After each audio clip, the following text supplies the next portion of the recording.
Hello, guys. Welcome back to Varim Sorim.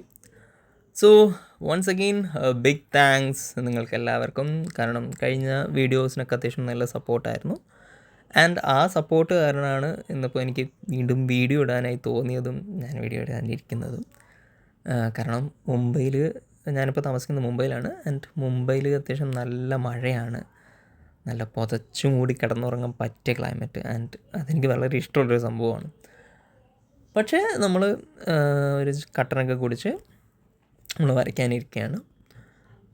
പണ്ട് ചെറുപ്പത്തൊക്കെ നമ്മൾ ആനേനെ വരയ്ക്കുമ്പോൾ ഞാൻ ആനേനെ വരയ്ക്കുമ്പോൾ ഞാൻ വിചാരിച്ചത് ഒരു ചെറിയൊരു ആഷ് ഗ്രേ പോലത്തെ ഒരു കളർ കൊടുത്ത് 2 കൊമ്പും കൊടുത്ത് ഒരു കണ്ണും വരച്ചാൽ നല്ല വലിയ ചെവിയും വരച്ച് ആനയായി എന്നുള്ളതായിരുന്നു എൻ്റെ ഒരു ധാരണ.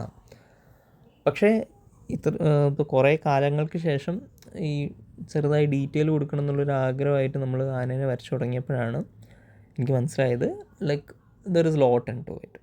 അതായത് അതിന് കുറേ റിങ്കിൾസ് ഉണ്ട്. ആൻഡ് ഓരോ ആനയ്ക്കും അതിൻ്റെ റിങ്കിൾസും മുഖച്ഛായ എല്ലാം നമ്മുടെ ജയറാമേട്ടൻ പറയുന്ന പോലെ ആനയ്ക്കും ഒരു മുഖച്ഛായ ഉണ്ട്, ഓരോ ആനയ്ക്കും അതിൻ്റെ മുഖച്ഛായ വേറെയാണ് എന്നുള്ള കാര്യങ്ങളൊക്കെ നമ്മളിങ്ങനെ ചെറുതായി ഇങ്ങനെ പഠിച്ചു വരുന്നു. ഒരു ഫിഗറിനെ നമ്മൾ ഒരുപാട് നേരം നോക്കി നിൽക്കുമ്പോൾ നമുക്ക് അതുമായിട്ടൊരു ചെറിയൊരു കണക്ഷനൊക്കെ ഫീൽ ചെയ്യുന്നില്ലേ, അതേപോലെ ഒരു ചെറിയ കണക്ഷനൊക്കെ എനിക്ക് ഫീൽ ചെയ്ത് തുടങ്ങിയിട്ടുണ്ട്. ആൻഡ് എഗെയിൻ നമ്മളിപ്പോൾ ഗ്രേൻ്റെ ഷെയ്ഡ് വെച്ച് ഓരോ റിങ്കിൾസിനും ഒരു ഡാർക്കർ റീജിയനും അതിൻ്റെ മുകളിൽ ഒരു ലൈറ്റർ ഷെയ്ഡും പിന്നെ ഒന്ന് സ്മഡ്ജ് ചെയ്ത് കൊടുക്കുകയാണ് ചെയ്യുന്നത്. Let's see.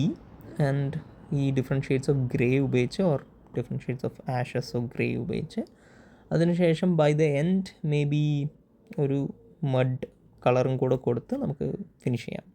Okay then, thank U.